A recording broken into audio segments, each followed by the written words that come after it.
Përshëndetje të gjithëve, thjesht doja t'ju rikujtoja që të lini takimin tuaj sa më shpejt tek Hera Company për të realizuar fotosesionin e festave të fundvitit. Nuk është mirë që të lihet në moment të fundit, pasi çdo kush prej jush meriton një kujdes të veçantë.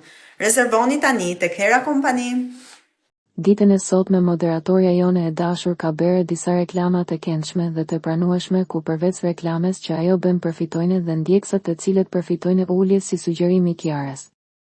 Si çdo vit familja Eli na surprizon me foto të bukura të cilat janë profesionale dhe si foto kopertine nepër kartolina një imazh i bukur me të tre anëtarët e familjes, por gjithmonë vëmendjen e merr embelësira e vogël Lunushi Kiara dhe Luizi janë njerëz të artit dhe pa dyshim çdo gjë e shohin në detaj ata si çdo vit fotot e fundvitit i bëjnë të Hera Company, e cila është një kompani prestigjioze me cilësi të lartë foto dhe video, gjithashtu organizon dhe evente, por Kiara ju sugjeron ta prononton që ne kete kohë pasi radha bëhet e gjatë për foto profesionale, sidomos në vitin e ri ku të gjithë synojnë të bëjnë foto t'i ken kujtime nga çdo vit, dikush i ka e dikush si ka kushtet, nëse si keni kushtet mos u trishtoni, mund t'i bëni me telefonin tuaj. Por gjithsesi Kiara ju ka bërë një sugjerim të mirë, nëse ju zgjidhni të bëni foto profesionale me familjen ose me të dashurit tuaj si një kujtim i bukur për vitin e ri që po na vjen për një muaj e gjysmë deri atëherë, do shohim foto shumë të këndshme.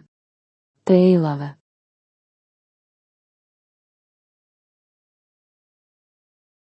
Përshëndetje të gjithëve, thjesht doja t'ju rikujtoja që të lini takimin tuaj sa më shpejt tek Hera Company për të realizuar fotosesionin e festave të fundvitit. Nuk është mirë që të lihet në moment të fundit, pasi çdo kush prej jush meriton një kujdes të veçantë.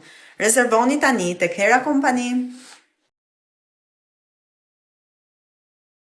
Për të rejat më të fundit nga politika, bota, sporti, showbizi, horoskopi, mjekësi, automjete dokumentare, çështje sociale, na ndiqni duke bërë subscribe. Ne do ju ofrojmë një gamë të gjerë informacionesh faleminderit nga stafi i personazh.